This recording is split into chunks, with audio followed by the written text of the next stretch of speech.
Everybody here, and I'm really pleased to especially see our local authors. I'd like to introduce each one of them. If you haven't received a brochure, there's a little more extensive information about what each of our authors do, so you can get a particular spin that they take on writing, because I think we've got a nice diversity of authorship here today, and depending on your interests, you may take more from one than another. So we're just going to go in alphabetical order, because that's how you have it on your brochure. And would the author just kind of raise their hand when I mention your name and your background? Doug Alexander, he works in memoir and travel writing. We have Mike Ball, who's a humorist and syndicated writer. If I'm saying anything that's not right here, just please correct me. John Capraro, who writes young adult novels and science fiction. We have Pam Gossiaux, who writes self-help and inspirational works. Taylor Joseph, she's a young adult writer who writes about contemporary issues. Robin Morris, she's a children's author. William Underwood, he writes about myths and storytelling. He prefers Bill, so he's that guy. And finally, but last but not least, Cheryl Vatcher-Martin, who is a bird of many feathers, right? Poetry and children's and photography, among others. So thank you to all of the writers for coming today. And we're going to start with a panel discussion, as I said, about publishing, getting started in publishing, getting started in writing, trying to see your name in print. All of these authors have gone through that process, and they've made it out the other end in one piece. So I think it's useful to hear for other writers, kind of know, well, how do you get there, and what's that process like? So the first question I just want to ask, and just have each of the authors talk about this, is why do you write, and who or what are your influences? And we're going to start at the end here with Cheryl.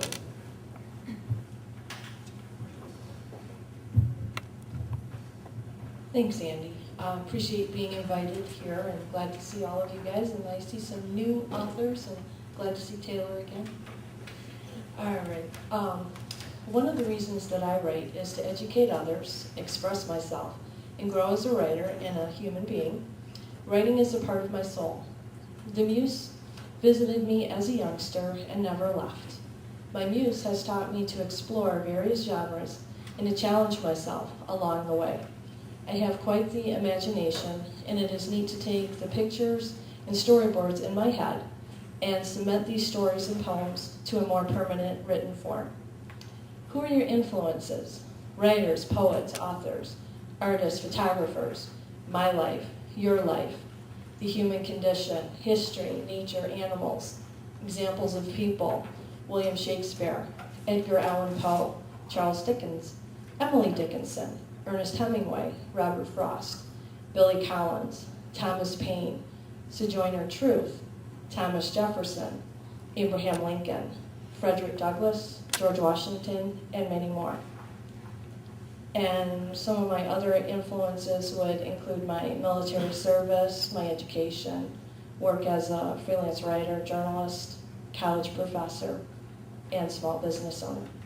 Thank you. Okay, this is Mr. Microphone. Yeah, we'll be back to pick you up later. I write because I have to write. I think that was from the time I learned how to scribble. I just had to write. When I was young, I wrote a book called The Cat in the Hat. Turns out someone else had already written it, so it didn't really go anywhere.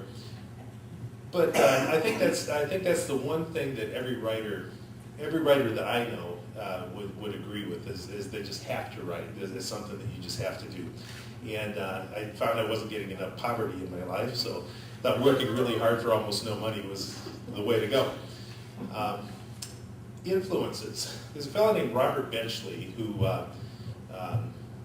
was probably my first really big influence. He was a member of the Algonquin Roundtable in New York City and invented the humor column as we know it today, pretty much, in the New Yorker, that sort of thing. He's a grandfather of Peter Benchley, the guy who wrote Jaws. But I think Robert was a little better. Art Buchwald, who just passed away about a year ago, who managed to write about politics and still keep his sense of humor. Never once got shrill. Wrote politics for 50 years and never got shrill about it. In my own work, I can't write politics because I get shrill. So I always admired Art Buchwald. Irma Bombeck probably is one of the best writers ever. Now, and you'll see a pattern in here, the short, almost senseless things that I like to write, these people wrote, and yet we're able to connect with people. And Mark Twain, of course, who invented humor as an American style. And the American novel actually has moved over too. So. Hello, my name is John. Why do I write? And pretty much might answer that question already, because I must. I just have a passion for it. It allows me to travel on a path of self-discovery, basically. I get to immerse myself in different worlds, meet different people that I make up, of course. And my wife, being a psychologist, might start to worry about that, but my biggest influences, Anne McCaffrey, Stephen King, Charles Dickens, C.S. Lewis, and I'll tell you why. It's because they're phenomenal storytellers. And to me, with any good fiction, it's the storytelling that matters. You can have great diction and fancy words and perfect sentence structure, but if you're not telling a good story, something that captures a person's interest and makes them read, then you're not really writing well. And that's just my humble opinion. But there are many others, authors that have influenced me, but I think those are the ones who influenced me the strongest. Thank you. I'm Taylor Joseph, and I write because I have a passion for it. I've had a passion for writing since I was 8 years old, and one of my biggest influences was Jonathan Rand. I was like his biggest fan, and I think I was in 6th grade. He came to my middle school, and he talked to us about reading and writing, and afterwards I came up to him and I told him that I wanted to write a book as well, and he told me to follow my dreams and to keep on writing if that was something I loved doing, and I was really inspired by that, so I decided to write a book as well.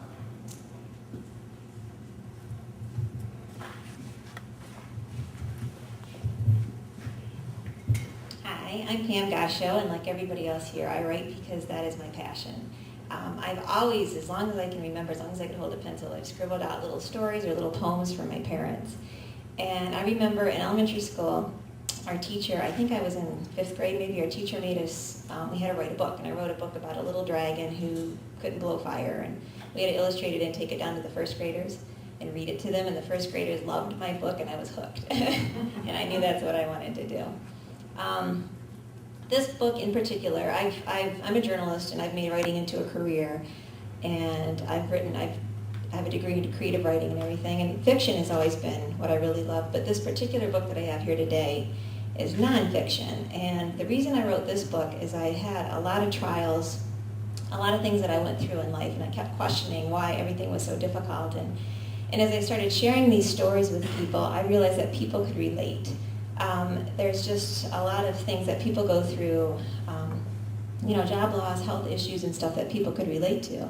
And I realized a lot of the reasons I went through this was so I could share the story with other people. And so that's why I wrote this book. It's inspirational. And I guess some of my influences in that area are Patsy Clairmont and the late Barbara Johnson. They did a lot of kind of like Christian humor. And of course, Irma Bombeck. She could just take the slice of life, ordinary stuff, and turn it into something that we all wanted to. It just pulled you in.